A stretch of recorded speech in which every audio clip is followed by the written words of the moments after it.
video of a short series that covers how to transcribe audio on the Dyke Interactive HPC platform, UCloud.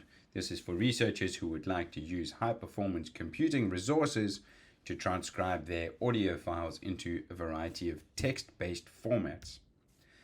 This short video is going to cover a brief introduction, some features that the current version of the app has, and some points to consider, followed by a link out to where you can find information for anyone who would like to work with sensitive data on this high-performance computing platform.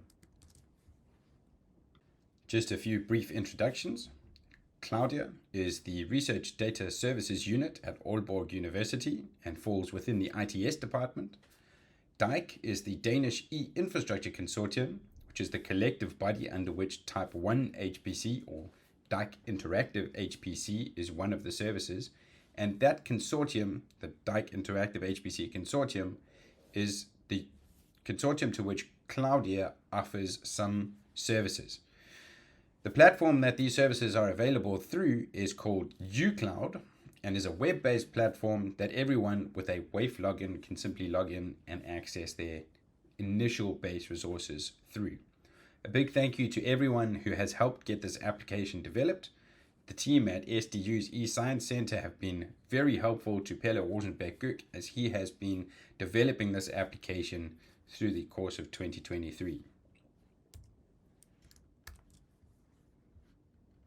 Just some key features of the application in its current form, version 1.1. You still need to choose between a single or a multiple file transcription. The one is a single file and the other is a folder. There's the option of exporting all 8 formats or choosing a single format.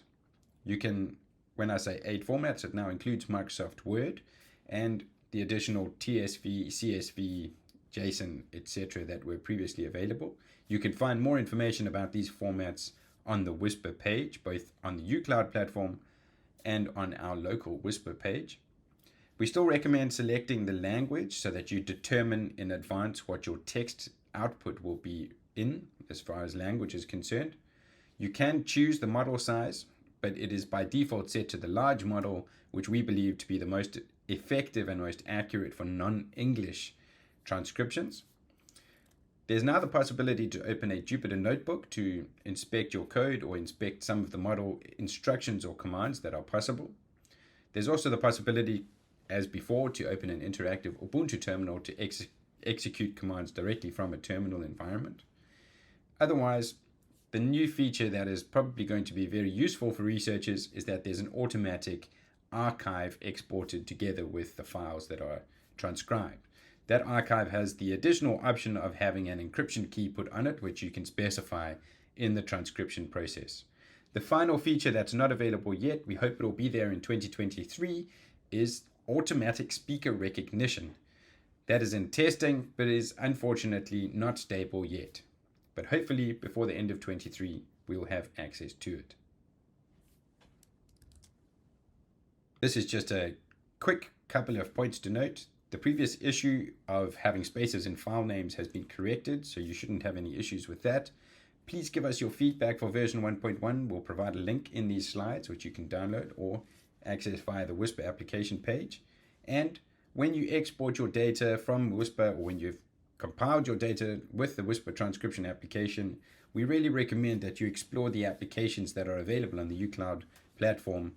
There are 78 currently. That might change once you watch this video, but there's a host of applications that you could potentially use on the UCloud platform to process your data and post-process your data.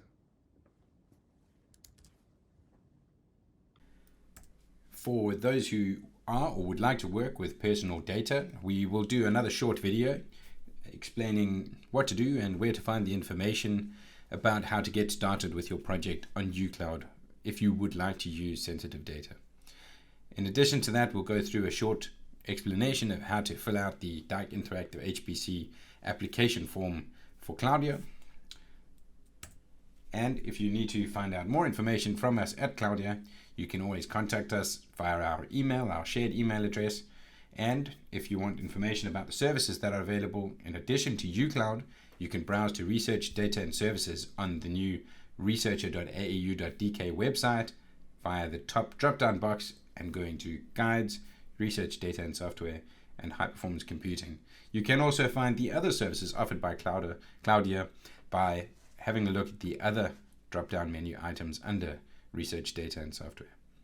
Otherwise, follow us on Yammer or LinkedIn to get our latest news and updates. We also are occasionally active on Twitter. Thank you very much, and we'll see you in the coming videos.